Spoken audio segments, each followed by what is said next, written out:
there, welcome to this, the Rethinking the Human Factor with me, your host, Bruce Hallas. Today we've got a special guest on the show. I reached out to this guest via LinkedIn. I reached out with a very, very specific purpose. The majority of the people that listen to the show, although this is changing, are mainly from sort of Europe, North America, and even Australia, New Zealand. We're seeing an increase across South America and the Middle East. And so what I really wanted to do, we're sure all about culture as well, and the importance of understanding the cultural context, was to reach out to somebody who was an education awareness manager, but who came from South America. And LinkedIn actually did the job for me. I think LinkedIn was the one that sort of like, here you go, you need to go and have a chat with this person here. And they put me in contact with Balzano. Now, I reached out to Balzano. We've had quite a few conversations now, actually. I think she was getting tired and wondering when she was actually going to do the interview. And it was really interesting talking to her because she shared a lot of the pain that I know a lot of our listeners have, but also she provides a very different context to things and drawing upon her own South American culture. So without any further ado, let's get on with the interview. Hi, Balzano. Thank you very much for joining us on the show. Thank you too, Bruce. Thank you for just inviting me and opening this opportunity for talking a little bit about Brazil as well, our security situation and awareness. Firstly, I would just present myself. I'm Balzano. I'm from Brazil, as you already know. I'm young. I'm just 25 years old, but I've been working with information security since I started to work. So my whole career was fully dedicated to information security. Right now, I'm working in a digital bank that is very famous here in Brazil. And it was the first digital bank here. Right. And now I've been working in other companies that they are related to financial services as well, right. But always managing the awareness program. This is my role. Awareness. So awareness has been your thing since you started working then? Not really since I started working, but since I started to work with financial services, yes. Okay. And is this your second role in financial services or third role? Yeah, actually, I worked with ISO 27001 and other certifications. Mm-hmm. But now I'm fully dedicated to awareness. Okay. I don't work with anything else. It's just awareness. Of course, responding incidents, but related to awareness thing. Like if I should respond an incident, it has to have some communication to the team, to the staff. Yeah. Mm-hmm. Okay. And the bank that you work for, it's a well-known brand of a bank in Brazil, but is it just based in Brazil, or do you have operations and speak to people around the world? This one, and other operations, I think I can say about Mexico, Colombia, some other places. The other digital company that I worked for, we used to operate in China too. Okay. And other countries like UK in general. Okay. So you have been exposed to the challenge and the opportunity, I guess, of working with people from different cultures, yeah? Yeah. Because I think that's one of the things that really interests me is quite a lot of experience in terms of financial services. Education and awareness is what you've been focused on most recently. So do you want to just tell me a little bit about how you and people in Brazil and South America, how they sort of look at the challenge of education awareness and, the human factor? What comes to mind when you think of that? So here in Brazil, I don't know if it's different. We were talking about it and it's pretty similar. We really need awareness as part of the culture of a company, but it's very hard to implement it because, for example, when we have budget for information security, like in general, we have at least 2%, 3% dedicated to awareness. And I think this number is very low, very, very low, when we are comparing with the number of incidents. Just last year, 92% of all data breaches here in Brazil were related to the human factor. 92%. This Yeah. data comes from Kaspersky. It's pretty new, and we are talking about something that it's hard to describe, like, oh, we have here the budget. On the other hand, we can use it because it is being used just for technology or process things. Yeah. And we really need to use this budget to implement awareness culture. And I can talk a little bit more about awareness culture, but focus on what they are thinking about it. If you talk to any professional here in Brazil who works with information security, they will say awareness is the most important thing. But if you ask them, okay, how are you doing it? Oh, actually, I'm doing some campaigns, Yeah. phishing tests, and that's it. Yeah. Or, oh, I don't have anyone to support me with that. Or, I don't have budget. You will always have an excuse. And so this is normal here because we are working, Bruce, with Yeah. sometimes 5 professionals in a very huge company, for example. And Yeah. we don't have, we have this lack of professionals too. Mm. That is one thing that we were talking about. And I think for a start, that's it. So the things that pick up straight away there is the matter of resources. When you were saying 5 professionals, are you talking about 5 professionals across the whole of the security function, or are you talking about 5 professionals within the education and awareness field? I know some listeners here will go, you've got 5 people working in your education awareness team. That's massive. So when you say 5 professionals, are you saying that the information security team is 5 people? Yeah. Yep. And that means that you don't have dedicated resources. Generally, you don't have people who are dedicated just to the role of awareness, behaviour, and culture within an organisation. It's another hat that they wear, as we say. Yeah. Yep. It's rare. This scenario is rare. It's like something that you were going to see 4 or 5 times here in Brazil. Yeah. Some dedicated professional. Actually, like I was saying about those 5 professionals, they work with everything that they can work, like data protection, technology, everything together. Some huge companies have this scenario of a lack of professionals because they try to hire more professionals, but it's very hard here in Brazil. And so professional dedicated to awareness is harder than finding an information security analyst, for example. So that sounds like the pain that a lot of people see across the globe. Often people talk about the lack of resources in terms of people with the right skills at the time, generally across security. That's something that you hear a lot of. But then trying to find people who are just focused on education and awareness is even harder. So what do you think are the skills that you need to be able to do the job of an education awareness manager within Brazil? Got it. I think I always say that first you need to learn 2 languages, and I'm not talking about English. 2 languages, yeah. I'm not talking about English or Spanish. I'm talking about technical language and non-technical language. Yeah, those are pretty different. Like when I'm explaining information security for a staff who is working with marketing, for example, which language should I talk?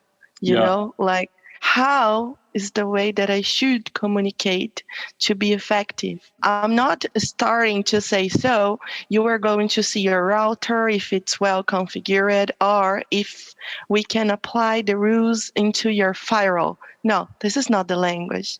Why we need a firewall? We need a firewall to protect our network. He doesn't care about the firewall. He cares about, okay, what should I do to help you? And you need to focus on non-technical language, but also you need to know the technical language to translate it. It's like a language. You need to know both.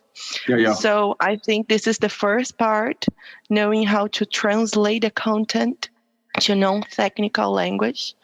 And the second point here is totally related to communication and also some points about marketing and some points about psychological tricks. Why am I saying that? It's because really, it's very hard to teach about information security without being boring. And how can you do it? Like, you can use some psychological tricks to help. For example, when I'm giving a course about social engineering, I use the staff to help me. So I'll tell Bruce, can you just answer my call here? And you say, oh, of course, yes. Hey, Bruce, so I'm talking from Amazon and I've just seen that your account is being stolen. Can I help you with? And so we are just having the attention of them because it's getting part of their reality. I think this is one point. And the other one that I was saying, it's about marketing and communication, because you need to communicate very well. I was talking to you about the brand too. You got to have a brand. Which brand? Your information security brand. You should have communications. They are similar to each other, like not it seems that you are just copying and pasting from a website. You should have to communicate it, and it will depend on what is your public. For example, my company kind of startup one. So we talk using slangs and hey guys, hey everybody. But I've been a company that they talk in a serious way because it's a traditional bank. So this is important, like communicate using the business language as well. This is important. Yeah, this is one of the things about branding, and we've covered this in other episodes as well, that part of the brand is about your tone of voice. What tone do you use when you're communicating with people? And you get the official tone, which is often written down in like internal communication guidelines, which can sound very corporate-y. And then you get the actual tone that people use when they're communicating amongst themselves. And you often find they're quite different. And I think with a startup organization, often the culture of a startup is very different to that of a traditional organization. A culture startup is like, let's get it out there, let's test it, let's improve upon it. And it's very quick turnover. It's less risk averse. It manages risk in a somewhat different way, I think, sometimes. And also the mindset of the individual, it has an entrepreneurial mindset. So these are people that are taking a risk by the very nature of the fact that setting up the business at the beginning of that journey. But once it gets to a certain point, and let's say it's a traditional bank, it's been around for 100 years, 200 years, at that point, the people that are managing the bank aren't the entrepreneurs any longer. They're the people that are managing the existing brand and trying to sort of keep it going forever. And that's a very different mindset. And that sort of does come down through even something as simple as, how do you say something? How do you communicate about security? So, yeah, I think that's a really interesting point. So with branding, the common thing that we see in Europe is the idea that security is not an enabler of business. It sort of gets in the way of doing things. Is that something that you see down in Brazil as well? We have, like for many years, the people have been thinking that we were the area of no, like we should say no for everything. Yeah. And actually, this reality, it's real into some companies, but it's changing a lot, Bruce, a lot.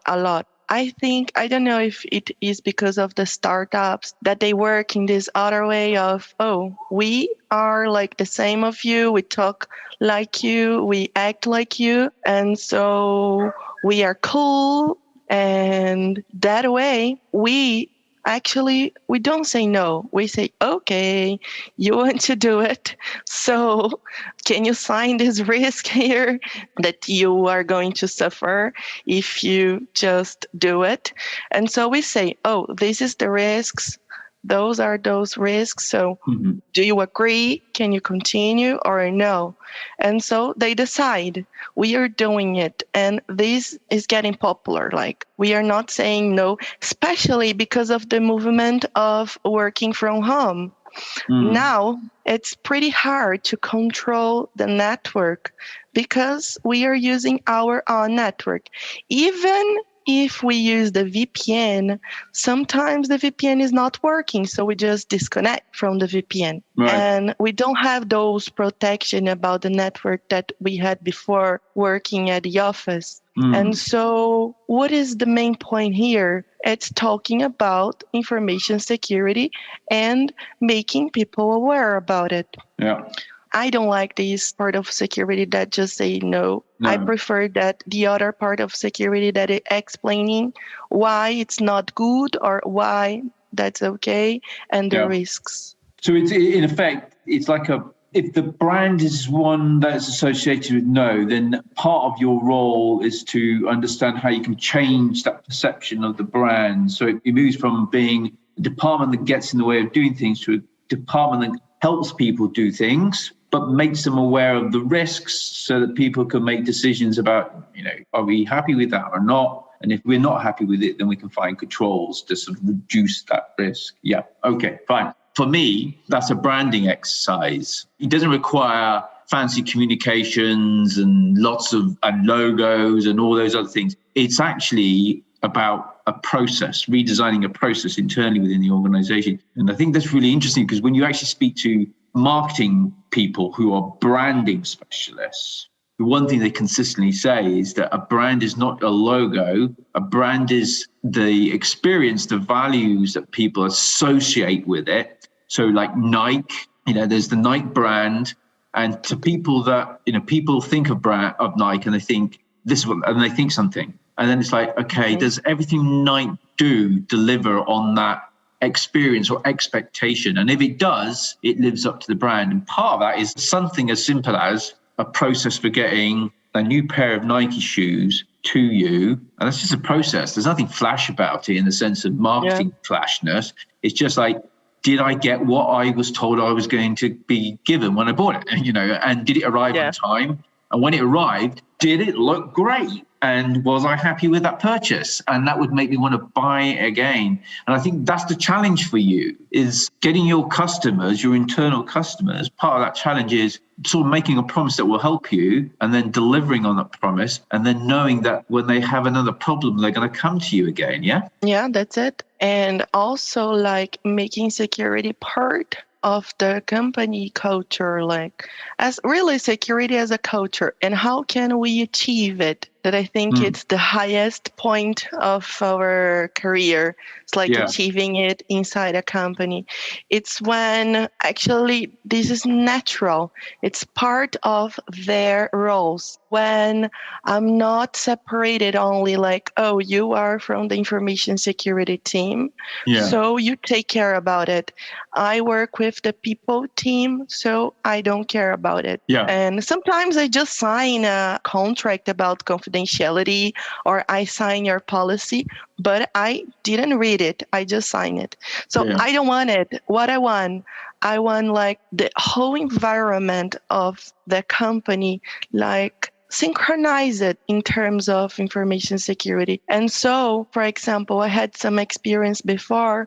One people from a culture team talked to me saying, hey, I think our process, it's like not right. Can you just check it out? I remember that you talked about LGPD. Can you just check if our process is right? I said to her, of course, yes. I'll talk to my partners and they will help you with the process. So they were really engaged and worried about it. Other example, one guy called me saying, oh, I know that this is nothing to do with the company, but my aunt got hacked. Right. Oh, God. I said, how? She got hacked. Oh, someone called her requesting a PIN and some numbers to install WhatsApp, for example. And now she got hacked.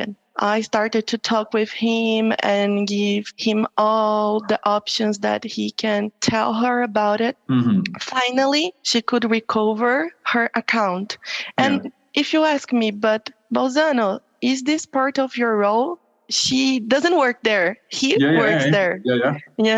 And of course it is, like, because I really believe that security should be a culture. And me, I'm ambassador about it. I should be an ambassador and share it. And if an employee tries to talk to me about her or his aunt, I may help. This is what I call culture, because they know that they can trust the information security and can ask things to us too. This is interesting. So, I mean, it's almost like they use the phrase in PR, military, and that they call it the hearts and minds, winning people's hearts and their minds. If you win their heart, you're significantly closer to winning somebody's mind. So being able to give that employee the time to help them, even though it wasn't specifically relevant to the organization, it sort of develops that relationship with them. And that means they're more likely, they're more likely to engage with the security function, yourself in this case, and that sort of embeds it a little bit more, I guess, into the organization culture. When it comes to culture, there's embedding it within the organization, but there's also the role of culture in terms of how you communicate with people. Mm-hmm. And also how people judge things. So you can say the same thing to one person from one culture, and you can say the same thing to another person from another culture, but they might perceive it slightly differently. So it's just in your experience, and you've had some experience of working across different cultures, what are the challenges about communicating to different people in different cultures? Totally. I think this point is very interesting. I was talking about a general culture that is the culture of the company. Mm-hmm. But yeah, inside the company, we have a lot of cultures working there and can be like about, for example, we had 1 week ago, the Women's Day. And so we were talking about security for women. And so I've been working with some people from China too. And we had the barrier of the language, first of all, because they talk in English, but not so much. And what did I do? I started to learn some Chinese. Yeah. Why? Because when I started to talk in English with them, like, hey, hello, let's start to talk about information security. This is the training. Okay. They were like, oh, whoa, too fast, or I don't know what they're saying. And then I moved to say, 我很好, 好吗? 我说汉语. And they look at me like, are you speaking Chinese? And so I said, no, I don't speak Chinese. I'm just learning some language. So we started the whole conversation in a totally different way because they opened their minds to listen to me. Like, I'm not only from the information security, I'm really caring about the message that I'm saying to you. So that's what I did with Spanish, but Spanish, I like it so much. Then I learn it. You learn it. I mean, it's quite close to Spanish and Portuguese. They are similar, but different ultimately. Yeah. But that's a really interesting experience because I moved to France a couple of years ago, and I very quickly learned what the French do really appreciate is that you try. Even if it was just a few words, a few sentences, if you learned just a few, the fact that you made an effort to try and even be able to introduce yourself in French and to ask the questions, it meant that on the whole, majority of people would respond thinking, his French isn't that great, I'll speak to him in English. And did something, the frame of mind, it put them in a good mood. It made them open to further conversation. I know no Chinese. I know Chinese. Okay. So I'm really impressed that you did that. But the important thing is, it was a relatively small thing to learn, but it enabled you to have a different type of relationship and conversation with the people that you were helping. Yeah. Okay. Yeah, that's it. Totally. That's great. Okay. And if anybody needs a Spanish translator in relation to information security, we've got them here on the show. Oh, great advertisement. That's one example of branding. So it's free. It's branding. It's like an advertisement. I'm really thinking that you are pretending to be from information security, but you are from marketing, actually. I'm from marketing. That's right. Yeah. I mean, I'm marketing a new course in information security for Spanish speakers. That's it. Great. So you mentioned earlier about budgets. Now, getting a budget for education and awareness is a challenge that a lot of people have. I mean, I think from listeners that I speak to and from 20 years experience of doing sort of governance, risk and compliance and the human piece, education awareness gets looked at, it's almost like it's at the end of the whole cycle and the majority of the money gets spent elsewhere. So when it comes to trying to get budget for education awareness, what are the challenges that you experience in Brazil in terms of getting the stakeholders to say, you're right, and here we go. Here's the resource that you require. Here's the finance to go and get the resources, develop the skills, that type of thing. Great. Unfortunately, some companies just invest money in awareness because they need it, because some certifications like ISO 27001 requests it, and PCI DSS as well. So they do it because they need to be compliant with it. On the other hand, I have seen some companies, but actually it was because of the CISO of there that really loves information security and awareness. And so I had a lot of support. And thank you. The last company and this company here, I've met very great boards, like C-levels, and they really support me into having my awareness program. But it's not so easy like that. They gotta defend it to the owner sometimes or to request the budget for other team. This is the hard part, to prove value. It's pretty easy, Bruce, to prove value when we are talking about technology. Hey, this technology will do that and will solve or mitigate this problem here. And awareness. Awareness, we are not solving a problem. We are actually creating a culture to making people aware. The problem that we solve, it's about having a check into our audit. Okay, this is not a solution. I really need the result. What is the result?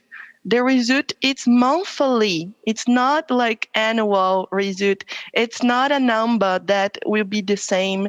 It's not a number that I can promise you that will be awesome. Okay? Definitely don't want to make promises.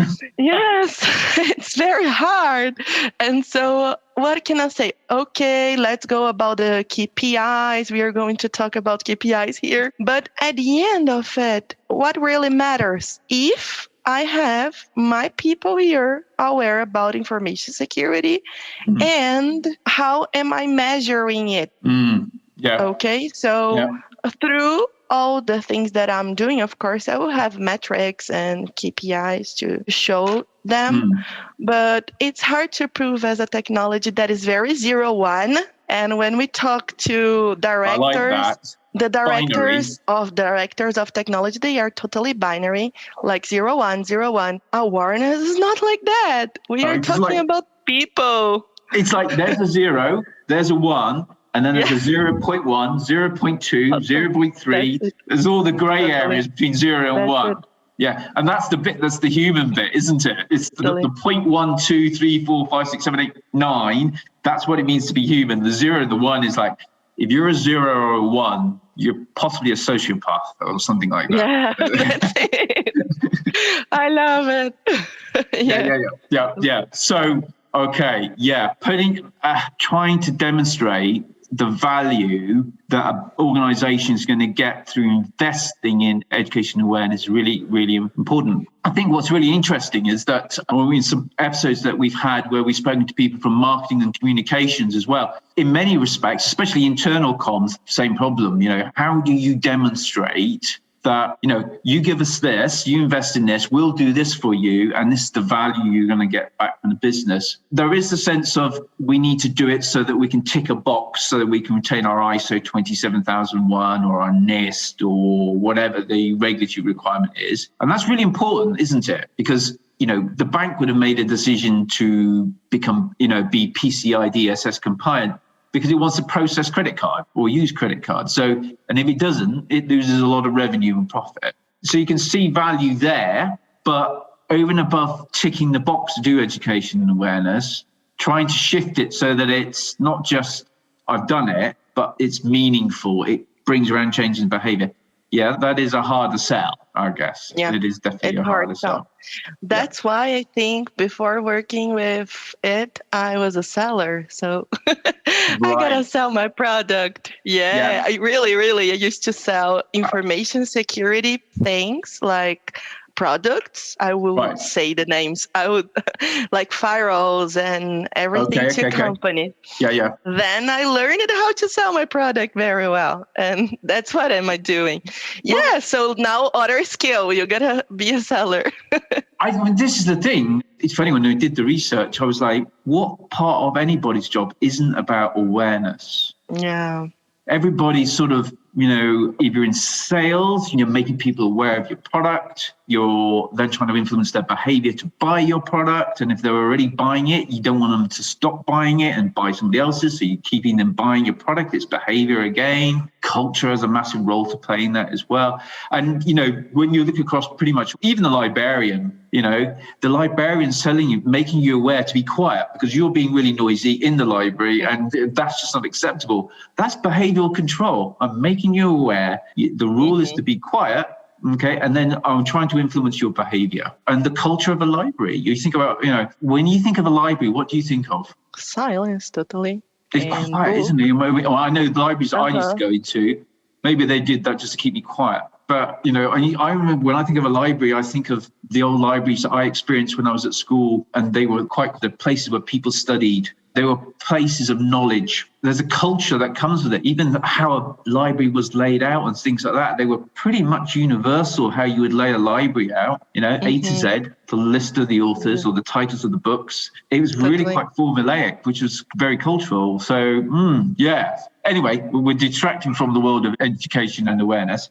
What I'm sort of interested is that a lot of our listeners, like I said before, are sort of like European, North American, but they'll have operations in South America. How mature do you think the market is in South America? So if you had somebody that's just started a new role as Global Education and Awareness Manager, and they're based in, let's say, Paris, and they know their organization's got operations out in South America, what differences should they be anticipating between the thinking that's going on maybe in Europe and what's going on within South America?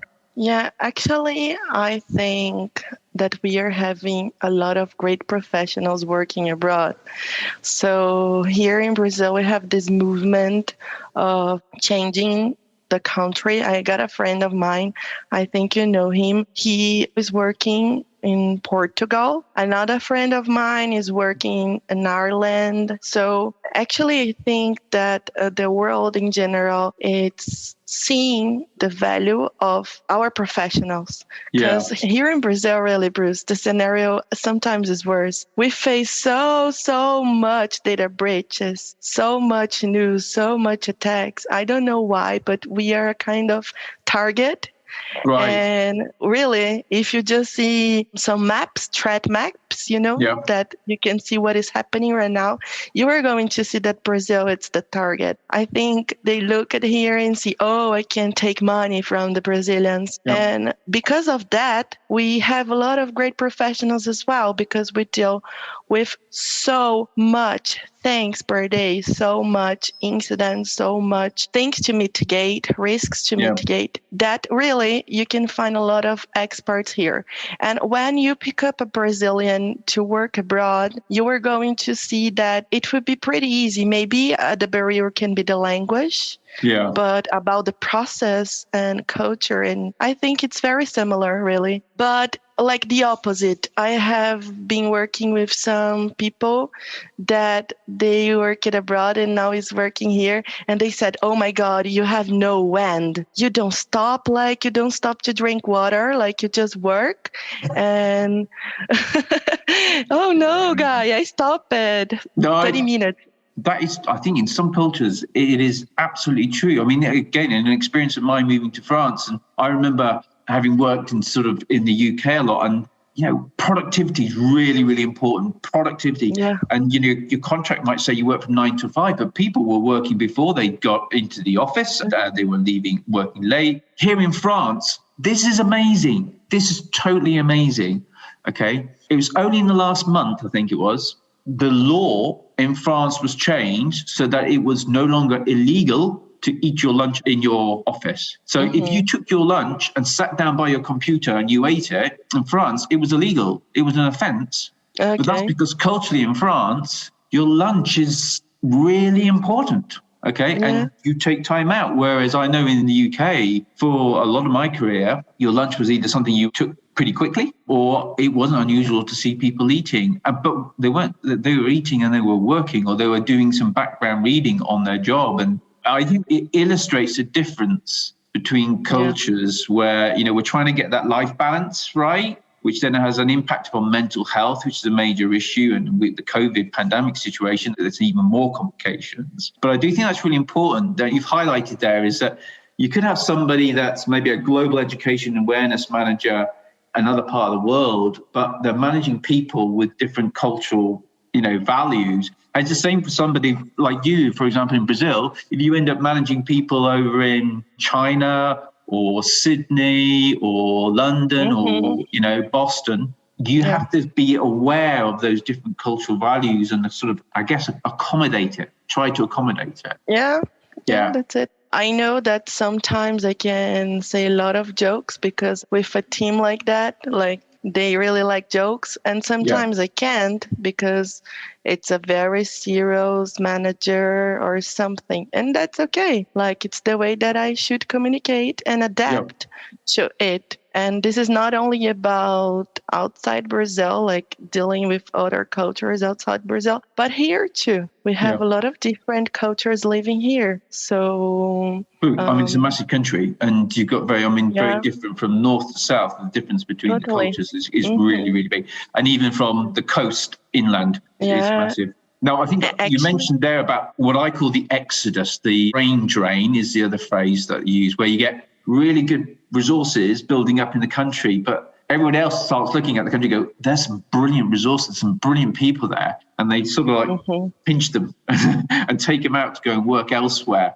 That's something that you'd mentioned there, is that trying to find good people in Brazil is hard, partly because people are being trained, and then they're getting a lot of experience dealing with real problems rather than just theoretical problems. I think that's really important. It's great to have a qualification, but there's nothing quite as good as actually having experience. But people are being taken from Brazil and being moved to other parts of the world because they have that experience of real incident management and real sort of the sharp end. Yeah. Okay. Because I think that's something that we see in a number of countries where I've got some exposure. And you see people leave, they might spend 10, 15, 20 years abroad, and then they come back. But is that partly because the jobs aren't there around education and awareness, or is it because the pay's not that great? The remuneration, the reward, the recognition for the role. If you've got great jobs there and people feel recognised and valued, why would you want to go and work in London? Or I guess you say, well, I just want to go and work in London and just have a difference. Yeah, this is hard to answer because I think we have in some parts of information security a good remuneration. It's not everybody. I can talk about everybody. I think my colleagues will say, oh, I don't. So don't tell them that. Yeah, don't tell them that. But like comparing to Europe, of course, you cannot compare to Europe. But I think like it's proportional. Like if you receive here a number, you can live at the same way if you were going to receive much more outside the country. It depends on the cost of living. And so this is something to think about. But I know that a lot of Brazilians just dream about going outside and living abroad. I think it's a dream, like having this experience. And because of that, when you talk about Europe here in Brazil, it's like, oh, Europe. When you talk about United States, it's the same. And so I think it's like this dream about having this experience. And even my brother just moved to work in United States. Of course, he's earning much more than before. But like, I think he's there 10 years or more. I just lose the counts. You've been counting. I think now he just said, oh, I want to back to Brazil, but I can't anymore. Because I have my whole life here, a house, my kids, so I can back to Brazil, just travel and visit you. But I think we like our country, like our culture. We miss it when we go abroad. But I think the remuneration is one point to consider, of course, yes. Like if I receive in euros and I send the money to my mom, for example, here in Brazil, holy Christ, it would be a lot of money, you know? A lot of money, Bruce. How many jobs are you doing? 2, 3? No, Yeah. it's just the one. Yeah. Yes. Yeah. And I'm imagining like receiving in euros, but living in Brazil. You will be rich. Yeah. That's it. Yeah. That's the way to live now.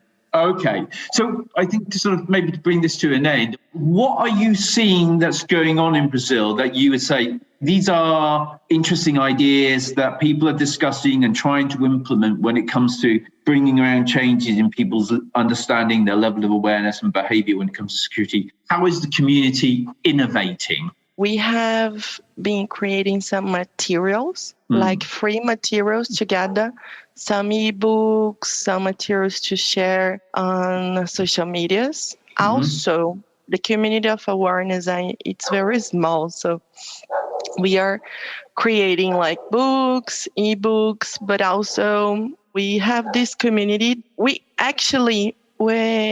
indicate each other for things like, oh, can you help me with this event here? Of course, yes. Oh, will you charge for that? No, you are my friend. I know the importance of security and I know that you don't have budget. Yeah. On the other hand, one day I was talking to a girl and I said to her, do you have budget? She said, yeah, okay, so I will cover for the speech. Yeah. And so we are helping each other. Like, you don't have budget to implement your information security week, so I'll help you, giving you for free a whole talks about some topic.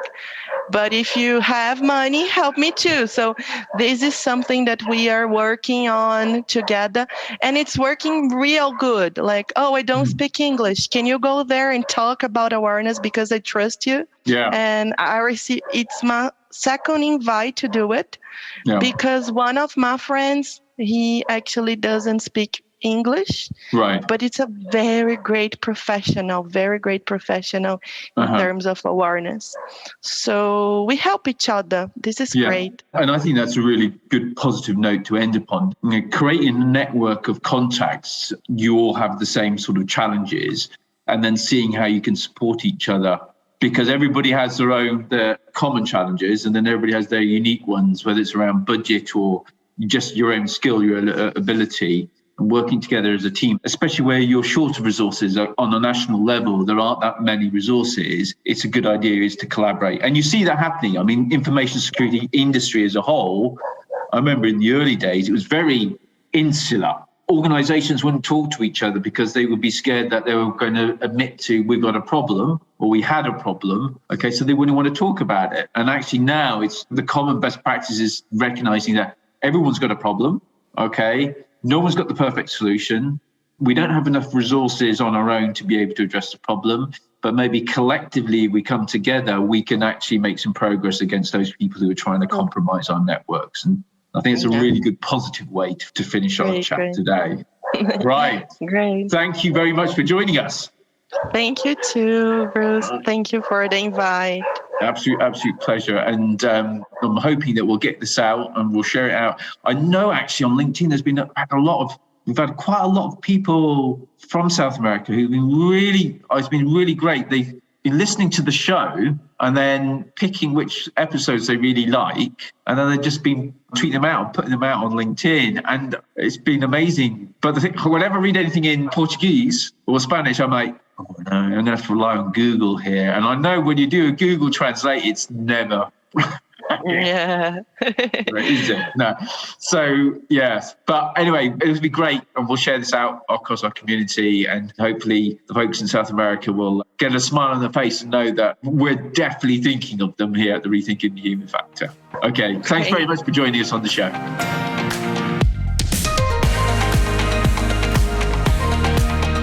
Hi there, and I hope you found that conversation with Chow really very interesting. It's really important, I think, to engage with security professionals from outside of our traditional sort of, I guess, UK and North American and even Australian guests, and to get insights from people all around the world who are facing the same challenges that we're all facing when it comes to employee awareness, behaviour and culture. And so I was really excited about getting Chow on the show to share some of her own personal pain, but also some of the gain that she's also getting in her role there at the bank with regards employee awareness, behaviour and culture.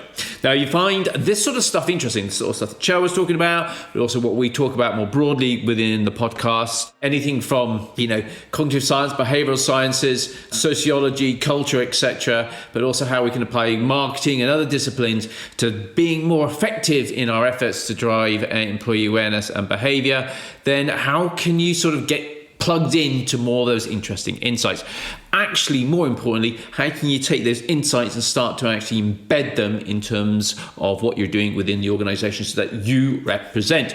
Well, the good news is I've been delivering training and workshops now for a number of years, helping information security professionals, whether they're CISOs, education awareness managers, or governance, risk and compliance people who are responsible for employee education awareness, how to up your skills, up your ability to use those skills within your organization to bring around real changes in the risks associated with the human factor. And we'll be doing that through an educational program. That program is available if you visit the rethinkingthehumanfactor.com website, so www.re-thinkingthehumanfactor.com/training.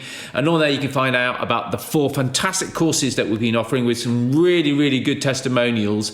If you're interested in the courses, they start at a foundational level and they culminate in achieving the status of certified human factor architect. If you're interested in that journey, what that could mean to you, what it looks like, then please come and register for our webinar, which is run on a monthly basis, the last Friday of every month. You'll be able to find that registration page either in LinkedIn or on the website. It would be great to have you come and join us and find out how we could help you develop more insights and learn how to actually apply in a meaningful way within your organizations. Now, the other thing you can always do to keep tuned into what we're doing here on the show and the research program is to just, register with Spotify, iTunes, or even go to the rethinkingthehumanfactor.com website /podcast and register so that you don't miss out any of the new episodes. And the next episode is a big episode. It's big because it's the Big 50. This is our 50th episode of helping, we believe, create some interesting content and discussion around the human factor. And we've been doing this now for 4 years. So just check out in the next couple of weeks, there'll be a lot of coverage hopefully coming through.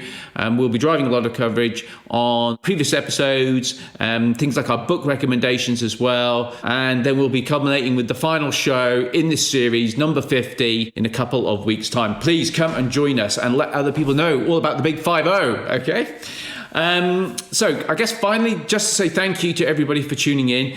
I hope you found that interesting. The next episode is going to be a really educational episode. We're really going to stimulate you. We're going to bring in somebody from outside of the cybersecurity industry to talk about the importance of understanding the forces at play. Now, when we understand the forces at play, it can help us overcome seemingly unsurmountable challenges. And this individual is working on one of the world's biggest challenges, okay, which really truly involves understanding the forces at play. And when you understand those forces at play, how you can use those forces at play to better design things to increase the likelihood of success.